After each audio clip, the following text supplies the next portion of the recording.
जय हिंद दोस्तों, मेरा नाम बाबा रामदास और आप देख रहे हैं मेरा यूट्यूब चैनल दद्दा की खरी खरी। तो कल का दिन बड़ा मजेदार बीता था। पहले खबर आई थी कि विनेश ने नाम वापस ले लिया। बुखार और पेट दर्द और पता नहीं फूड पॉइजनिंग डायरिया क्या हो गया।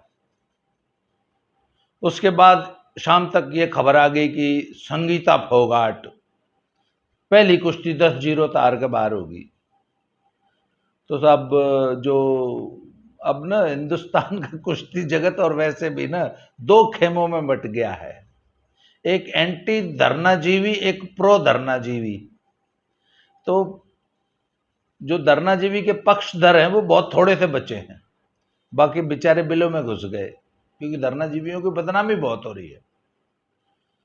तो एंटी धरनाजीवी बहुत खुश थे, ओ संगीता हार गई हार गई हार गई हार गई।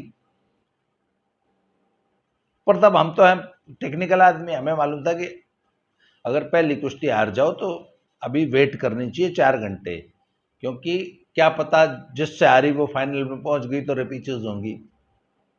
तो शाम तक साहब खबर आ गई कि संगीता ने महान सफलता अर्जित करी और ब्रॉन्ज मेडल जीत लिया। और विनेश फोगाट और उनका बजरंग पूनिया का ट्वीट आ गया, मेरी धर्मपत्नी ने भाई कति गद्दा पाड़ दिया, इसी मुल्तानी मारी मैट पाड़ दिया और मेडल जीत लिया। उसने ब्रॉन्ज मेडल नहीं बताया, मेडल जीत लिया।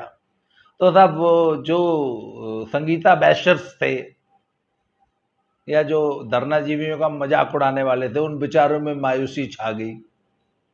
तो कुछ लोगों ने मुझे मैसेज किया, ओ बाबा देख ले हमारी छोरी मेडल ले आई। तो मैंने हाँ भाई बहुत बहुत मुबारक हो आप लोगों को, आपकी छोरी या मारी छोरी, आपकी क्यों मारी है, छोरी था मारी छोरी मेडल ले आई। तो मुझे बहुत सारे लोगों ने मैसेज किया कि भैया ये क्या है मेडल का, जरा इसकी विवेचना कर दीजिए। तो मैंने कहा हाँ जी लो जी। तो ऐसा है जी, बिश्केक नहीं, बुडापेस्ट में world ranking series tournament, 4 tournament की सीरीज होती है, ये चौथा है। तो इसमें कुल 10 वजनों में कंपटीशन हो रहा है। इन 10 में से सिर्फ 6 वजन जो है ओलंपिक वेट कैटेगरीज हैं और बाकी 4 नॉन ओलंपिक वेट कैटेगरीज हैं। तो ओलंपिक वेट कैटेगरी में पार्टिसिपेट वो करता है जो तगड़ा पहलवान होता है, जो अच्छा पहलवान होता है, जो प्रूव करना चाहता है खुद को, क्योंकि वो ओलंपिक वेट कैटेगरी है, उसमें रैंकिंग मिलेगी। तो आपको ओलंपिक्स के लिए एक आपकी रैंकिंग तैयार हो रही है, एक बेस तैयार हो रहा है। तो जो तो सचमुच पहलवान है वो लड़ेगा ओलंपिक वेट कैटेगरी। तो हम यहाँ विमेन की बात कर रहे हैं। तो विमेन की जो ओलंपिक वेट कैटेगरीज है जी, वो जी है 50 kilo, 53 kilo, 57 kilo, 62 kilo, 68 kilo और 76 किलो। तो विनेश जो है ओरिजिनली 53 किलो की पहलवान है।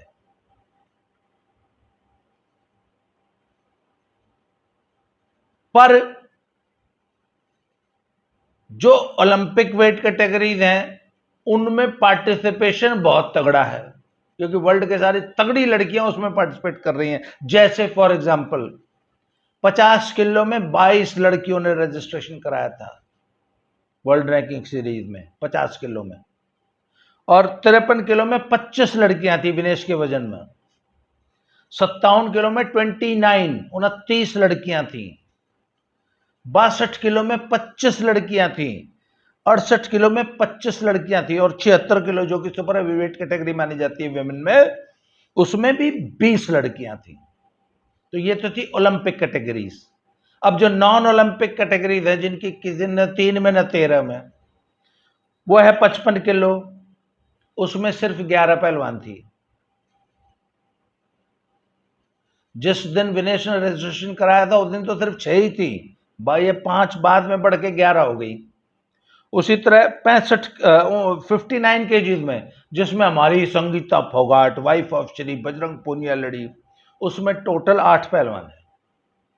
अब आप ये सोच के देखो ना कि 50 में, 53 में, 57 में 22, 25, 29 पहलवान, कहाँ 6, 8, 4,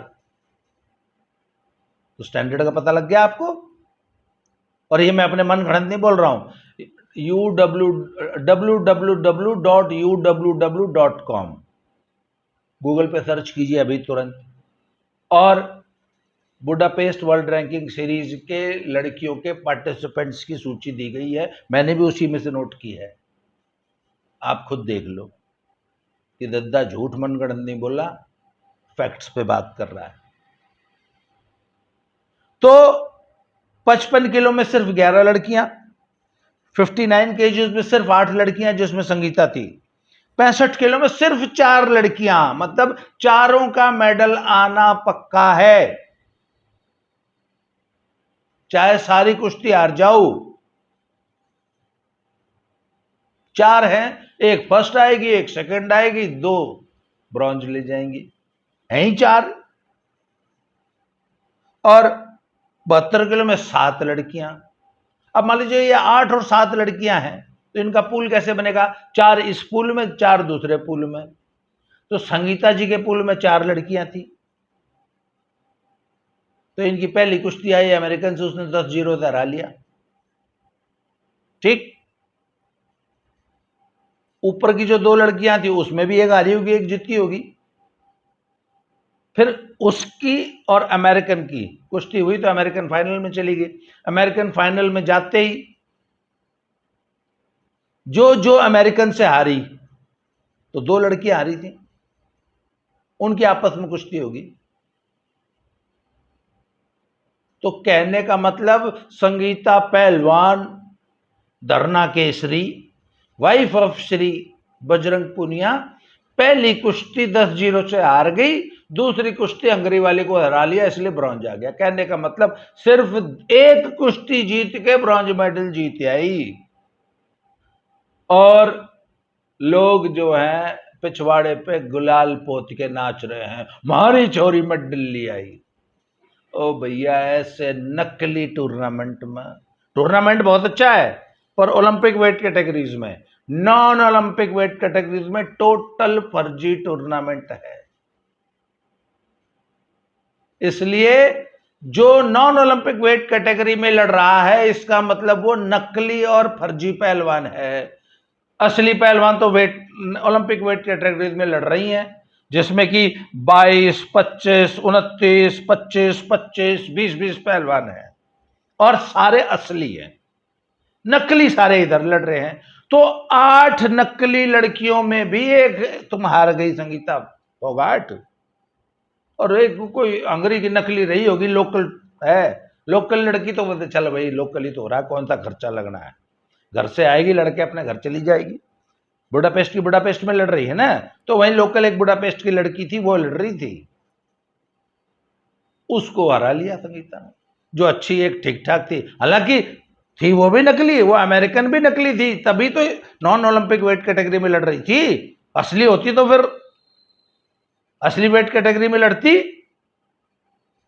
57 किलो में। तो साहब संगीता फोगाट ने एक नकली कंपटीशन में एक नकली लड़की से 10-0 से हार गई, और दूसरी नकली लड़की को 4-6 से हरा के ब्रोंज मेडल जीत ले आई भाई।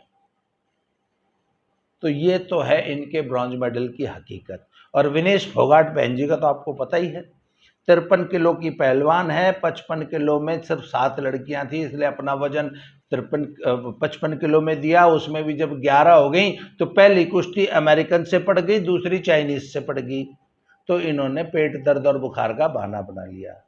नकली में भी लड़ने की हिम्मत नहीं जुटा पाई थी, तो 11 लड़कियां ना, तो 11 नकलियों से भी लड़ने की हिम्मत नहीं जुटा पाई है विनेश फोगाट। अब सवाल ये उठता है कि साहब आपने इन दोनों हमारे नकली पहलवानों को, अनफिट पहलवानों को, जो पिछले 6 महीने से नहीं पूरे 1 साल से पहलवानी नहीं कर रहे, सिर्फ नेतागिरी कर रहे थे, धरनेबाजी कर रहे थे, मक्की और सनफ्लावर का, सूरजमुखी का एमएसपी दिलाने के लिए सड़कों पे किसानों के साथ धरनेबाजी कर रहे थे। रावण ने अपने ऊपर एक नकली अटैक करवा लिया, तो उसका हालचाल पूछने के लिए सहारनपुर जा रहे थे।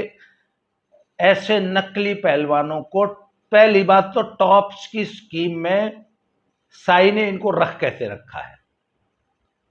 अरे भैया, जब जीते मेडल तब जीते थे, आज की परफॉर्मेंस क्या है, आज की क्या कंडीशन है? तो एक तो इनको टॉप्स के खर्चे पे इतने महंगे 5 लोगों का एंटूराज लेके विनेश फोगाट गई है, और 5 ही लेके गया है बजरंग पूनिया, खुद एक स्पैरिंग पार्टनर, एक कोच, एक फिजियो और एक फिजिकल फिटनेस एक्सपर्ट। 5 आदमी विदेश में 1 महीना रहेंगे, कम से कम 60-70 लाख रुपए खर्चा आएगा। भारत सरकार के टैक्स पेयर्स के, मेरे आपके पैसे से इनको ये विदेशों में मौज कराई जा रही हो, तो हिसाब किताब तो लो कि भैया कौन से टूर्नामेंट। अच्छा, वर्ल्ड रैंकिंग सीरीज की नकली वेट कैटेगरी में लड़ने के लिए इनको टॉप के खर्चे पे भेजा है। और एक चीज और बताइए साहब, डीजी साई साहब, आपसे सवाल कर रहा हूं, टॉप्स के अधिकारियों से सवाल कर रहा हूं कि ये संगीता फोगाट का नाम तो था ही नहीं वर्ल्ड रैंकिंग सीरीज में, सिर्फ विनेश का नाम क्लियर किया गया था। तो संगीता का नाम किसने क्लियर किया, कब किया, क्यों किया, कैसे किया, किस क्राइटेरिया के आधार पे किया? संगीता जैसी नकली, यह संगीता जो है ना फोगाट, ये हमारे कुश्ती जगत की सोनिया गांधी है। जैसे सोनिया जी की एक ही अचीवमेंट थी कि वो राजीव जी की पत्नी थी, इसी तरह संगीता फोगाट की एक ही अचीवमेंट है कि ये बजरंग पूनिया की वाइफ है और अपने पति के साथ धरने पे बैठी थी। इसके अलावा कोई अचीवमेंट नहीं है। नेशनल्स में बेस्ट 4 में नहीं आओगी, इंडिया में नेशनल चैंपियनशिप में आज की तारीख में। तो इसको वर्ल्ड रैंकिंग सीरीज में इसकी एंट्री भेजी किसने? और ये भारत सरकार के खर्चे पे वर्ल्ड रैंकिंग सीरीज खेलने चली गई, और कहां लड़ी, क्या परफॉर्मेंस आई, इसकी समीक्षा होनी चाहिए कि नहीं होनी चाहिए? और भाई जो नॉन टेक्निकल आदमी है वो तो गुलाल पिछवाड़े पे पोत के नाचेगा ही, ओ हमारी छोरी मेडल ले आई। अरे भाई, ऐसे मेडल की कोई वैल्यू ना होती, ये नकली मेडल हैं। मजा उस दिन आएगा जिस दिन मजा तब आता जब इसी वर्ल्ड रैंकिंग सीरीज में ओलंपिक वेट कैटेगरी में पार्टिसिपेट करती, 22-25 लड़कियों से लड़ती, जीतती, ब्रॉन्ज मेडल आता, तब हम कहते हैं हाँ भाई वर्ल्ड रैंकिंग सीरीज में छोरी ब्रॉन्ज मेडल ले आई ओलंपिक वेट कैटेगरी में। ये नकली पहलवानों के नकली मेडल हैं, इस पे बहुत ज्यादा खुश होने की जरूरत नहीं।